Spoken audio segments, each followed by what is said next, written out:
আমি তো ভালোবাসি তোকে। লিখেছেন সালমা চৌধুরী। পর্ব সংখ্যা ৩। কিছুক্ষণ পর মেঘের জ্ঞান ফেরে। পাশের দেয়ালে টাঙানো ঘড়ির দিকে তাকায়। ১টা ১৫ বাজে। তৎক্ষণাৎ শোয়া থেকে উঠে বসে। আবিরকে কফি দিতে গেছিল ৮টা ৩০ থেকে ৯টার মধ্যে। ৪ ঘন্টার ওপর তার জ্ঞান ছিল না। ৫ মিনিট বসে তারপর গোসলে চলে যায়। নামাজ পড়ে আবিরের দেওয়া একটা জামা পরে নিল মেঘ। বেগুনি রঙের গাউন, মোটামুটি গর্জিয়াস। চুলগুলো খোঁপা করে নিল। এত লম্বা চুল ছেড়ে রাখলে কিছুই করতে পারবে না সে। মুখে হালকা ফেস পাউডার দিয়ে গোলাপি রঙের লিপস্টিক দিল হালকা করে। রুম থেকে বের হলো প্রায় ৩টার দিকে। মামা খালারা সবাই খেতে বসেছে। ছোটদের খাওয়া শেষ। রুম থেকে বের হয়ে করিডোরে দাঁড়িয়ে পরিস্থিতি বোঝার চেষ্টা করছে সে। বাড়িতে এত হই হুল্লোড় শব্দে মাথা ধরে ফেলেছে মেঘের। নজর পড়ে সোফার দিকে। আবিরকে ঘেরাও করে বসে আছে সব মামাতো খালাতো ভাই বোনরা। তার মধ্যে একজনের দিকে নজর পড়ে, স্পেশাল একজন, মালা আপুর দিকে। মালা আপু এখন অনার্স ৩য় বর্ষে পড়তেছে। আবির ভাইয়ার মামাতো বোন। মালা আপুর একটা বড় আপুও আছে, উনি মায়েশা। ওনার পড়াশোনা শেষ, জব করতেছেন এখন। দুই বোনই এসেছেন, কিন্তু মালা আপুর দৃষ্টি কেমন জানি আবির ভাইয়ার দিকে কেমনভাবে তাকিয়ে আছে, যেন চোখ দিয়ে গিলে খাবে আবির ভাইয়াকে। বিষয়টা দেখেই মেঘের মেজাজ গরম হয়ে গেছে। তৎক্ষণাৎ মনে পড়ে গেল রাতের কথা। তানভীর ভাইয়া তো বলেছিল আবির ভাইয়ের জীবনে কেউ একজন আছে। মালা আপু কি সেই কেউটা? ভাবতেই বুক ভরে ওঠে কষ্টে। আবিরের সমবয়সী একটা ভাইয়া আছে, যার নাম সাকিব। উনি আবির ভাইয়ার দ্বিতীয় বেস্ট ফ্রেন্ড বলা চলে। আরও কয়েকটা ছোট ভাই আবির ভাইকে এটা সেটা অনেক কথা জিজ্ঞেস করছে। বিদেশে কেমন লাগে, পড়াশোনা কেমন, কিভাবে থাকতে হয়, এসবই। মেঘ ধীর স্থির পায়ে সিঁড়ি দিয়ে নামছে। আবির এক পলক তাকায় সেদিকে, পুনরায় ভাইদের কথায় মনোযোগ দেয়। মেঘকে দেখে ২-৪ জন ডাক শুরু করে, এই মেঘ কেমন আছিস, এদিকে আয়। মিম ছুটে আসে মেঘের দিকে। আপু, তোমাকে তো অনেক সুন্দর লাগছে, মাশাআল্লাহ, নজর না লাগে কারো। মেঘ মুচকি হাসল। মিম মেঘকে টেনে নিয়ে সোফায় বসালো।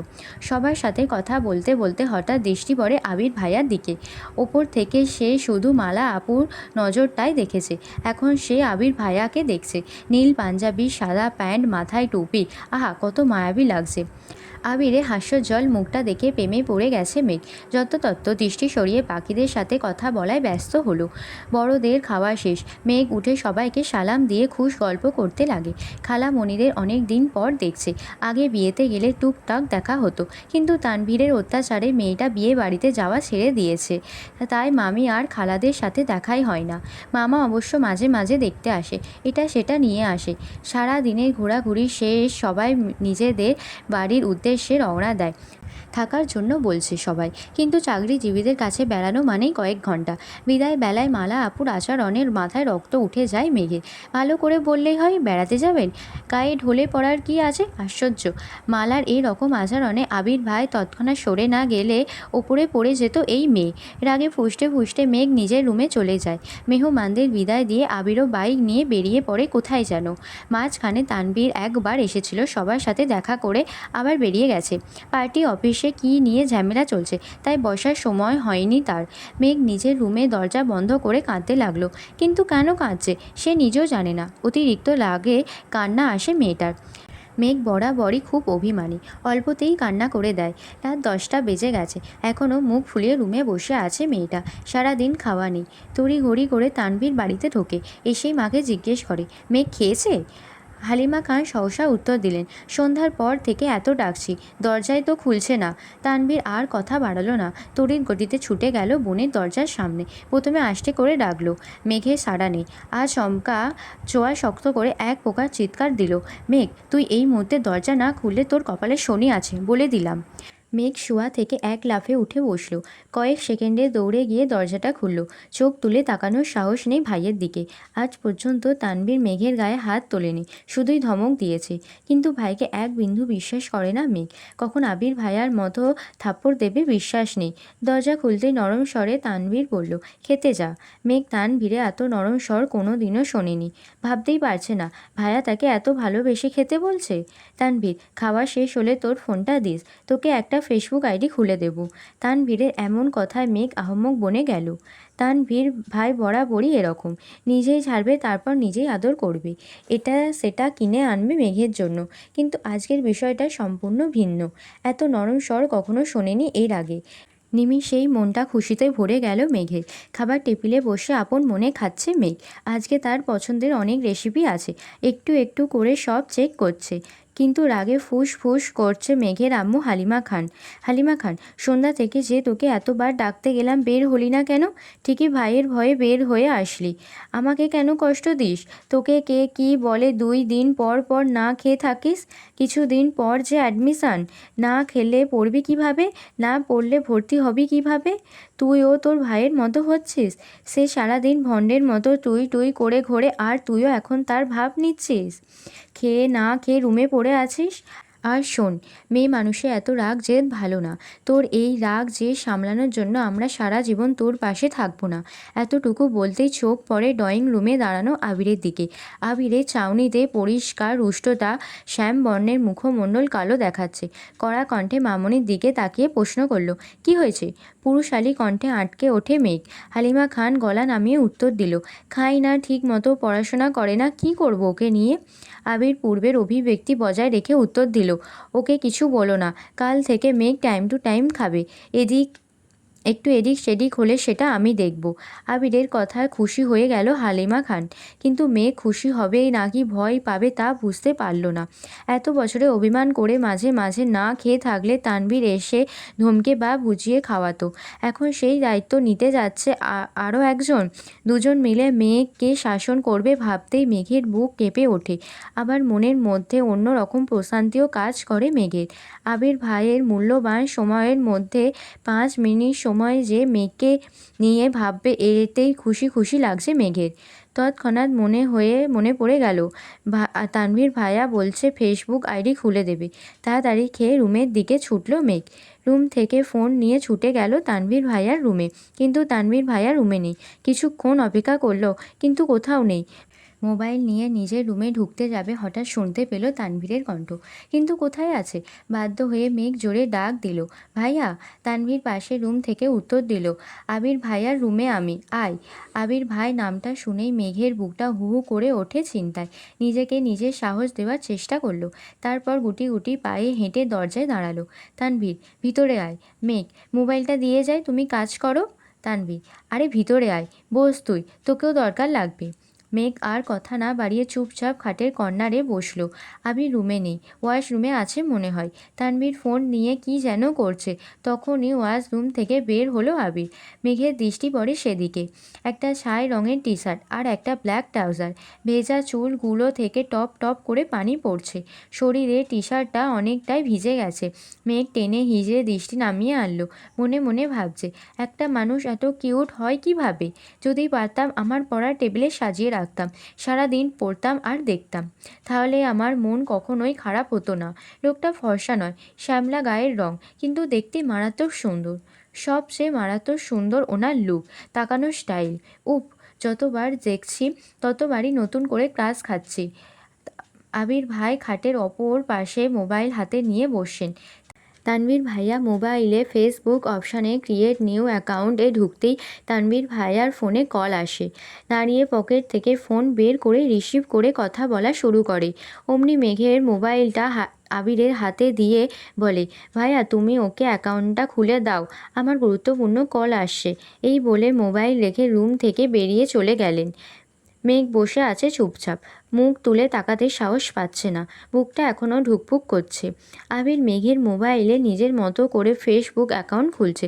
জন্ম তারিখ, সাল, নাম কিছু জিজ্ঞাসা করার প্রয়োজন মনে করছে না। সব কাজ শেষ করে ফোনটা এগিয়ে দিল মেঘের দিকে। তখনই রুমে ঢুকলো আবির, সহসা বলে উঠল, শেষ। এই বলে ফোনটা নিজের হাতে নিল। ফেসবুকে ঢুকে তানভীরের আইডিটা খুঁজে রিকোয়েস্ট পাঠালো। আবিরের দিকে তাকিয়ে বলল, ভাইয়া তোমাকে রিকোয়েস্ট দিই, অ্যাকসেপ্ট করো নাকি? আবির গম্ভীর কণ্ঠে বলল, আমার রিকোয়েস্ট দিতে হবে না। তানভীর কথায় পাত্তা না দিয়ে কয়েক সেকেন্ড পর বলল, ভাইয়া তোমার রিকোয়েস্ট পাঠিয়েছি, অ্যাকসেপ্ট করে নিও, না হলে আমার ছোট্ট বোনটা কষ্ট পাবে। আবির তীক্ষ্ণ দৃষ্টিতে তাকিয়ে আছে তানভীরের দিকে। মেঘ মনে মনে খুশি হলো ভাইয়ার কথায়। মেঘের তো কখনো সাহস হতো না আবির ভাইকে রিকোয়েস্ট দেওয়ার বা অ্যাকসেপ্ট করার কথা বলার। তানভীর সেদিকে গুরুত্ব না দিয়ে মেঘের হাতে ফোন দিয়ে বলল, তুই এখন যা, আমি আর ভাইয়া অ্যাকসেপ্ট করে নেব। তুই কি করিস না করিস সব নজর রাখবো কিন্তু।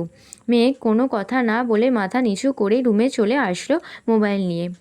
মেঘ রুমে এসে বিছানায় শুয়ে ফেসবুকে ঢুকতেই নজরে পড়ল সাজ্জাদুল খান আবির অ্যাকসেপ্ট ইওর ফ্রেন্ড রিকোয়েস্ট। মেঘ শোয়া থেকে উঠে বসে। মেঘের খুশি দেখে কে? ফ্রেন্ড লিস্টে একমাত্র ফ্রেন্ড সেটা আবির ভাই। তার একটা স্ক্রিনশট রেখে দিল মেঘ। তার 5 মিনিট পর অ্যাকসেপ্ট করলো তানভীর ভাই। আবির ভাইয়ার আইডিতে ঢুকলো। প্রোফাইল পিকটা নতুন কেনা বাইকে বসা, একদম ওয়াও। কভার ফটো সবুজ ঘাসের মাঝে বাইকটা রাখা, তার সামনে বাইকে হেলান দিয়ে বসা আবির ভাই। ছবিটা ও মাই গড ওয়াও। সবগুলো ছবি দেখে দেখে ডাউনলোড করছে মেঘ। যত দেখছে ততই পাগল হয়ে যাচ্ছে মেয়েটা। তারপর মোবাইল রেখে ঘুমানোর চেষ্টা করলো। চোখ বন্ধ করতেই চোখের সামনে ভেসে আসছে একটার পর একটা স্টাইলিশ ছবি। কখন যেন ঘুমিয়ে পড়েছে মেয়েটা। আজ শনিবার, আবিরের অফিসে যাওয়ার দিন। সকাল সকাল উঠে শাওয়ার নিয়ে ফিটফাট হয়ে রেডি হয়ে পড়েছে আবির। 7:30 বাজে মাত্র। নিজের রুম থেকে বের হয়ে করিডোর দিয়ে দ্রুত হাঁটছে। হঠাৎ মেঘের দরজার সামনে এসে দাঁড়িয়ে দরজায় ডাক দেয়। দুবার ডাকতেই ঘুমন্ত মেঘ ঘুমে টলতে টলতে দরজা খোলে। সামনে দাঁড়িয়ে আছে আবির ভাই। নিজের চোখে যেন বিশ্বাসই করতে পারছে না। প্রথমে ভেবেছে এটা স্বপ্ন, তারপর এদিক সেদিক তাকিয়ে বুঝলো এটা বাস্তব। আচমকা এইভাবে আবিরকে দাঁড়ানো দেখে ভ্যাবাচ্যাকা খেলো মেয়েটা। মেঘের চেহারায় নির্দিত ভাবটা লেপ্টে আছে এখনও। আবির পূর্ণ দৃষ্টিতে পরখ করলো অষ্টাদশীর রাঙা মুখবিবর। তারপর চোখ সরিয়ে নিয়ে বলল, 5 মিনিটের মধ্যে খেতে আয়। পুনরায় দুটো ঘটিতে হাঁটা দিল। আবিরের অযাচিত উপস্থিতি নাড়িয়ে দিয়েছে মেঘের মস্তিষ্ক। হঠাৎ মনে পড়ে গেল 5 মিনিটের নিচে যেতে হবে। তৎক্ষণাৎ ছুটল ওয়াশরুমে। 5 মিনিটের মধ্যে নিচে উপস্থিত হলো মেঘ। এই সময় মেঘকে খাবার টেবিলে দেখে অবাক হলো সকলে। 2 বছর যাবৎ মেয়েটা সকালে সবার সাথে খায় না। প্রাইভেট থাকলে আগে খায়, না হলে সবাই খেয়ে অফিস বা স্কুলে চলে গেলে তারপর খেয়ে কলেজে যায়। হালিমা খান ছুটে আসলেন মেঘের দিকে। আয় আয় বস মা, কী খাবি বল। টেবিলের কাছে আসতেই দেখলো একটা চেয়ারই ফাঁকা আছে, সেটা আবার আবির ভাইয়ের বিপরীতে। কিন্তু এখানে বসার বিন্দু পরিমাণ ইচ্ছে নেই তার, কারণ আবিরের আশেপাশে থাকলে মেঘ কেমন একটা ঘুরে থাকে। মন মস্তিষ্ক সব যেন আবিরের নিয়ন্ত্রণে থাকে। কিন্তু কিছু করার নেই, বাধ্য হয়ে বসতে হলো এই চেয়ারে। আবির মাথা নিচু করে মনোযোগ দিয়ে খাচ্ছে। মেঘ তখন ঘুমিয়ে টলতে টলতে আবিরকে দেখেছিল রাজপুত্রের মতো, কিন্তু এখন আর সে তাকাতে পারছে না। শীর্ণ বক্ষ ধড়ফড় করছে মেঘের।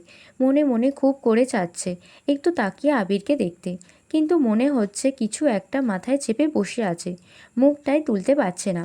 আলী আহমদ খান হঠাৎ বলে উঠলেন, মেঘ মা, আজ থেকে তোমার নতুন টিউটর আসবে। সারা দিন তো তুমি বাইরে থাকবে, তাই তাকে সন্ধ্যার পর আসতে বলেছি। মেঘ চুপচাপ খাবার খাওয়ার চেষ্টা করছে। বুকের ভেতর যে ঝড় তুফান চলছে তা যেন কেউ বুঝতে না পারে। আবির সবার আগে খাবার শেষ করে বাসা থেকে বের হয়ে গেল।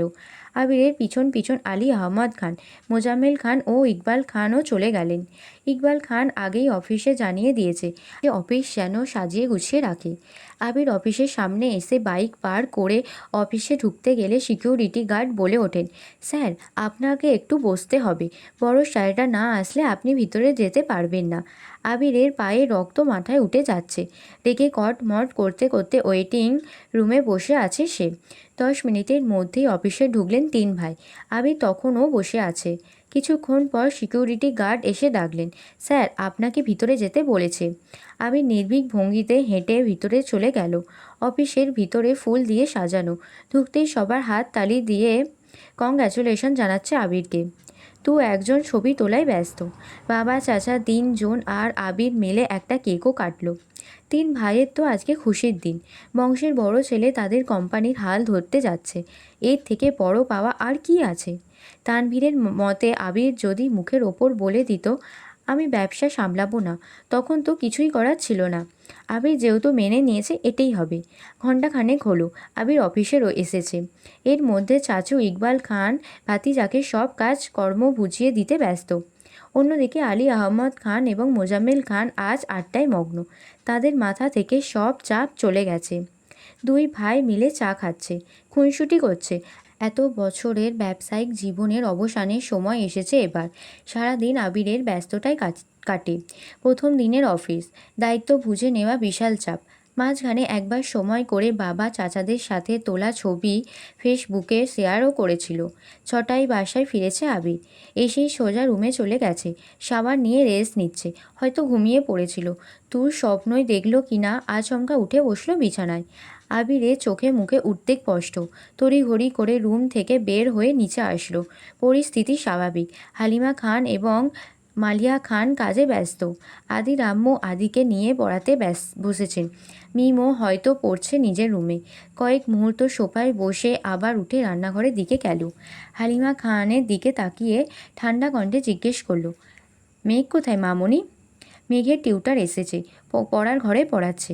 আবির: ও আচ্ছা, আমায় একটু কফি করে দিতে পারবে? হালিমা খান: একটু অপেক্ষা করো বাবা, এক্ষুনি দিচ্ছি। আবির ছোটবেলা থেকেই নিজের মা হালিমা খানকে আম্মু, তানভীরের আম্মুকে মামনি আর আদির আম্মুকে কাকিয়া দেখে অভ্যস্ত। এত বছরেও তার ডাক পূর্বের ন্যায় মিষ্টটা মিশে আছে। সোফায় বসে কফি খাচ্ছে আর মোবাইল ঘাটাঘাটি করছে। 20 মিনিট পর পড়ার রুম থেকে বের হলো একটা ছেলে। বয়স হয়তো 22-23 হবে। 5.78 হবে লম্বা, চোখে চশমা। হালিমা খানকে বলল, আন্টি আজ আসি, আবার কাল আসবো। হালিমা খানও হাসি মুখে বললেন, আচ্ছা ঠিক আছে। এই দিকে আবিরের কোমলতা পাল্টে গেল, চটে গেল ভীষণ। সবিকে ঘুষি বসালো সোফার পাশে দেয়ালে। আবিরের চোখ আগুনের মতো লাল হয়ে গেছে। এক মুহূর্ত বসল না, সোজা উঠে ধপ ধপ করে সিঁড়ি দিয়ে উঠে নিজের রুমে চলে গেল। অতিরিক্ত রাগে আবিরের তামাটে চেহারা রক্তবর্ণ ধারণ করেছে। চক্ষু যুগলে ক্রোধ স্পষ্ট প্রতীয়মান হচ্ছে। 5-7 মিনিটের মধ্যে ভীষণ তাড়াহুড়োতে তৈরি হয়ে নিচে নামছে আবির। মেঘ পড়ার রুম থেকে বই খাতা নিয়ে রুমের উদ্দেশ্যে রওনা দিল। হঠাৎ সিঁড়ির নিচে সাইড হয়ে দাঁড়িয়ে পড়ে সে। আবির ভাই হুলস্থুল বাঁধিয়ে নামছে। মেঘ এক দৃষ্টিতে তাকিয়ে আছে। মানসিক টানাপোড়েনে ভুগছে মেয়েটা। আবিরের সামনে বা আশেপাশে কোথাও দাঁড়াতে পারে না মেঘ। আবিরকে দেখলেই যেন খই হারায় বারবার। হৃদয় কেঁপে ওঠে অষ্টাদশীর। কেমন অস্থির অস্থির লাগে। যেমন মারাত্মক ছাউনি তেমনি মারাত্মক তার চলাফেরা। মনে মনে এসব ভেবেই যেন ঘোরের রাজ্যে চলে যায় মেঘ। আবির পাশ দিয়ে যাওয়াতে আবিরের শরীরে ঝাঁঝালো গন্ধের সাথে তীব্র স্প্রের গন্ধ মস্তিষ্ক পর্যন্ত চলে যায়। সাহসা ঘোর কাটে মেঘের। সিঁড়িতে আবির ভাই নেই। কয়েক কদমে আবির পৌঁছে গেল মেন গেটের কাছে। হঠাৎ রান্নাঘর থেকে মালিয়া খান ডাকলেন, এই সময় কোথায় যাচ্ছিস বাবা? মেঘ পিছন ফিরে তাকায় সেদিকে। আবির চৌকাঠের বাইরে পা রাখতে ব্যস্ত। আর কথিত কণ্ঠে উত্তর দিল, বাইরে একটু কাজ আছে, ফিরতে রাত হবে। এক মুহূর্ত দাঁড়ায়নি সে, ক্ষিপ্ত বেগে হেঁটে চলে যায়। মেঘ ঠায় দাঁড়িয়ে আছে সিঁড়ির নিচে, কিছুই যেন মাথায় ঢুকছে না ছোট্ট মস্তিষ্কে। কয়েক মুহূর্ত পরে মেঘও যথারীতি বই খাতা নিয়ে রুমে চলে যায়। আজ তার অনেক পড়া। আগামীকাল রবিবার, কোচিংয়ে পরীক্ষা, ক্লাস, নতুন টিউশন, সব মিলিয়ে পড়া শিখতে ব্যস্ত হয়ে পড়ে। রাত 9টায় খেতে বসেছেন সবাই।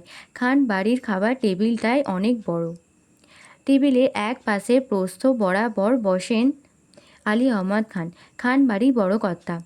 ওনার বিপরীতে কোনো চেয়ার নেই, কারণ ওনার মুখোমুখি বসার যোগ্যতা এই বাড়িতে কারোর নেই। এক পাশে 4টা চেয়ার, ইকবাল খান, আদি, তানভীর ভাইয়া আর আবির ভাইয়ার চেয়ার এক পাশে। আবির ভাই না থাকাকালীন ওই চেয়ার সরানো হয়নি। অন্য পাশে 3টা চেয়ার, মোজাম্মেল খান, মিম আর মেঘের। মেয়ে মানুষ গা ঘেঁষে বসা পছন্দ করে না, তাই একটা চেয়ার স্টোর রুমে রেখে 3টা চেয়ার দূরে দূরে রেখেছে। যদিও মেহমান আসলে আরও 3-4টে চেয়ার অনায়াসে ফেলা হয় এখানে। এত বছর আবির না থাকায় মেঘ একেবারে কর্নারের চেয়ারটাতে বসেছে। আবির ভাই ফেরার পরও তাকে বাধ্য হয়ে এই চেয়ারটাতেই বসতে হয়। আবির ভাইয়ের মুখোমুখি বসা আর প্রথম বিশ্বযুদ্ধে শহীদ হওয়া দুটোই মেঘের কাছে সমান। রোজ দুবার চোখের সামনে নিজের মস্তিষ্কে রক্তক্ষরণ সহ্য করা, বুকের ভিতরের উত্তাল পাতাল ঢেউ সামলানো, সেই ধারালো চোখের চাউনি প্রতিবার যেন পিস পিস করে কাটে অষ্টাদশীর হৃদয়টা। এদিকে বোকা মেঘ এখনও অনুধাবনই করতে পারছে না আবির ভাই কি তার শুধুই ক্রাশ, নাকি সে তার প্রেমেও পড়েছে। আচমকা আলী আহমদ খান রাশ ভারী কণ্ঠে মেঘের গাঢ় চিন্তার ব্যাঘাত ঘটালো। আলী আহমদ খান: আবির কোথায়? অফিসের কাজ তো সেই সন্ধেবেলায় শেষ হয়েছে, তাহলে এত রাতে কোথায় সে? মালিয়া খান ততস্থ ভঙ্গিতে বললেন, ও তো সন্ধ্যায় এসেছিল, রেস্ট নিয়ে কফি খেয়ে তারপর বের হলো। আলী আহমদ খান, ছেলেদের নিষেধ করো রাত বিরেতে ঘোরাঘুরি করতে। ইকবাল খান সাবলীন ভঙ্গিতে বলে উঠলেন, বড় ভাইয়া তুমি চিন্তা করো না, ছেলেটা এত বছর পর দেশে ফিরেছে, বন্ধুদের তো একটু সময় দিতে হয়। আলী আহমদ খান চুপচাপ খাওয়া শেষ করলেন। ওঠার আগের মুহূর্তে মেঘের দিকে তাকিয়ে বললেন, শাহরিয়ার কেমন পড়িয়েছেন মা? মেঘ নরম স্বরে বলল, আলহামদুলিল্লাহ ভালো পড়িয়েছেন। আর কোনো কথা বললেন না। উঠে বেসিন থেকে হাত ধুয়ে নিজের রুমে চলে গেছে। তার কিছু সময় পর বাকি দুই ভাইও যে যার রুমে চলে গেল। খাবার টেবিলে বসে বসে খাচ্ছে খান বাড়ি তিন বাদর। মেঘ বড় বাদর, মিম হলো মেজ বাদর, আর আদি হলো সবচেয়ে ছোট বাদর। তিনজনে রাজ্যের গল্পে মেতেছে। হালিমা খান এসে ধমক দিলেন, এই মেঘ, তোর কি এখন বাদনামি করার সময়? 2 দিন পর পরীক্ষা শুরু হয়ে যাবে, পড়াশোনা বাদ দিয়ে আড্ডায় মজে থাকিস সব সময়। মেঘের প্রফুল্ল মুখটা তৎক্ষণাৎ মলিন হয়ে গেল। কোনো রকমে খাবার শেষ করে রুমে চলে গেল। পড়াশোনায় মনোযোগ দিল। আবির কত রাতে ফিরেছে সে হদিস কেউ রাখেনি। তানভীর ফিরেছে 11টায়, তখনও হালিমা খান অপেক্ষা করছিলেন। তানভীর মাকে ঘুমিয়ে যেতে বললেন। তারপরও হালিমা খান 12টা পর্যন্ত অপেক্ষা করলেন। আবির ফেরেনি, তাই বাধ্য হয়ে ঘুমিয়ে পড়েছেন। আবির ফিরেছে রাত 2টার দিকে। কোনো রকমে ফ্রেশ হয়ে ব্যালকনিতে পাতা চেয়ারে হেলান দিয়ে আকাশের পানে তাকিয়ে আছে। দৃষ্টি নিবদ্ধ দূরের ওই চাঁদে। কিছুক্ষণ পর পর মেঘ ঢেকে যায়, আবারও আলোকিত হয়। আবির কী যেন ভাবে খানিকক্ষণ, তারপর গম্ভীর কণ্ঠে নিজেই নিজেকে শুধালো, তুই কি কোনোদিনও শুধরাবি না? কেটে গেল আবিরের নির্ঘুম নিদ্রাহীন রাত। সকাল 8টায় খাবার টেবিলে বসে খাবার খাচ্ছে মিম, মেঘ, আদি, তানভীর আর কাকামণি ইকবাল খান। বড় দুই ভাই ভোর সকালে অফিসের উদ্দেশ্যে রওনা দিয়ে দিয়েছেন। মেঘ মিমের সাথে ফিস ফিস করে আড্ডায় ব্যস্ত। তানভীর যেন দেখেও না দেখার মতো খাচ্ছে।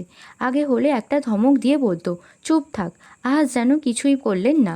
তাই মেঘ আর মিম আপন মনে গল্প করতে করতে খাচ্ছে। মেঘের মনোযোগ ভাঙল কোনো চেয়ার টানার শব্দে।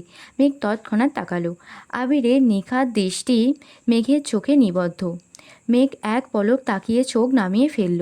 বুকের ভেতর ধুক বুকের মাত্রা বাড়ছে। তার সাথেই নিযুক্ত হলো চিন্তার ছাপ। মাথা নিচু করে মনে মনে বলল, আবির ভাইয়া সারা রাত ঘুমায়নি? ফ্যাকাশে হয়ে আছে মুখটা। কি হয়েছে ওনার? এসব ভেবেই মেঘ আটকে উঠছে বারবার।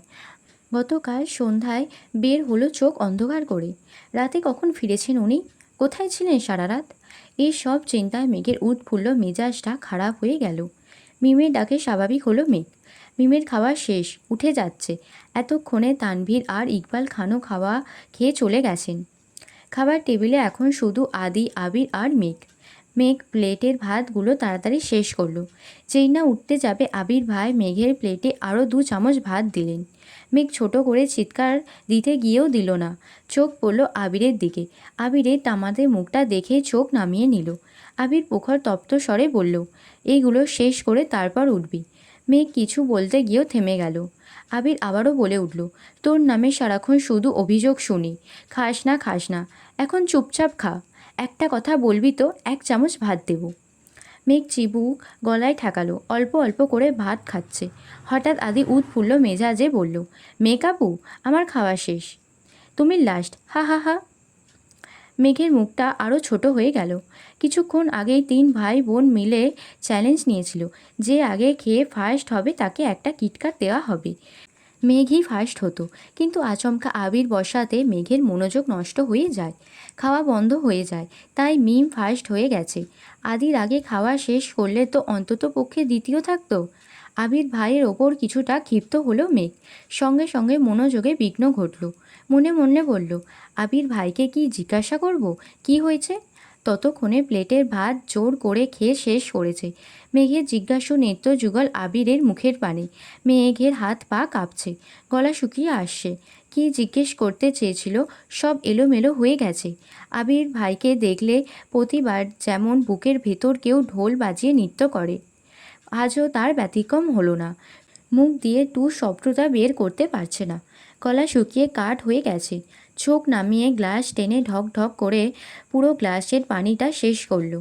আবিরের এদিকে কোনো মনোযোগ নেই, সে তার খাওয়াতে মগ্ন। মেঘ বসে থাকতে পারছে না। আবির ভাইয়ের সামনে, তাই কোনো রকমে কাঁপা কাঁপা পায়ে বেসিনে চলে গেল। আবির চোখ তুলে এক পলক দেখল প্লেটটা। খাওয়া শেষ, তাই আর কথা বাড়ায়নি। হাত ধুয়ে কোনো রকমে রুমের উদ্দেশ্যে ছুটল মেঘ। সিঁড়িতে এমনভাবে ছুটছে যেন থামলেই পায়ে শিরশিরে গড়িয়ে পড়বে নিচে। 9:30 বা 40 বাজে। আবির বাসা থেকে বের হচ্ছে। আব্বু আর চাচু সেই সকালে অফিসে চলে গেছেন, তাই আবির একটু পরে গেলেও সমস্যা নাই। আবিরের কিছুটা পিছনে মেঘ ও বের হলো। আজ রবিবার, কোচিং খোলা। মেন গেটের সামনে দিয়ে থমকে দাঁড়ালো মেঘ। আবির ভাই বাইক ঘোরাচ্ছে। মেঘ অপালক দৃষ্টিতে তাকিয়ে আছে সেদিকে। সেদিন প্রথম এখানেই দেখেছিল আবির ভাইকে। সেই থেকে অষ্টাদশীর পুরো পৃথিবীটা এলোমেলো হয়ে গেছে। ধ্যানে জ্ঞানে শুধুই আবির ভাই। অষ্টাদশীর খুব ইচ্ছে হচ্ছিল বাইকে করে কোচিং যেতে। আজ পর্যন্ত মেঘ বাইকে ওঠেনি। শুধু মেঘ কেন, মিম আদি কেউই ওঠেনি। মেঘের খুব ইচ্ছা করে খোলা আকাশের নিচে বাইকে ঘুরবে, প্রকৃতির সৌন্দর্য বাতাস উপভোগ করবে। মনে মনে ভাবল, আবির ভাই কি আমায় নিয়ে যাবেন?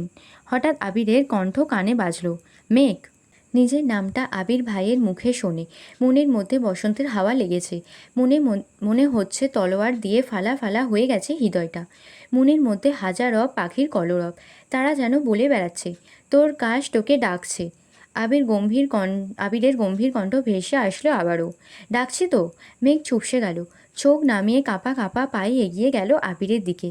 মনে মনে ভাবল, আবির ভাই কি সত্যি আমায় বাইকে করে নিয়ে যাবেন? আবির চোখে মুখে বিরক্তি নিয়ে বলল, তুই চুল খুলে ঘুরিস কেন? মেঘ যেন আহাম্মক হয়ে রইল। আবির কণ্ঠ দ্বিগুণ ভারী করে বলল, আজকের পর থেকে যেন তোকে বাইরে কোথাও চুল খুলে না দেখি। যদি আর একদিন তোকে এভাবে দেখি, তাহলে এমন থাপ্পড় দেব তোর গাল থেকে থাপ্পড়ের দাগ 1 মাসও যাবে না। ছোটবেলার মারটা আশা করি ভুলিস নাই। এতটুকুন বলে আবির হেলমেট পরে বাইক স্টার্ট দিয়ে চলে গেল।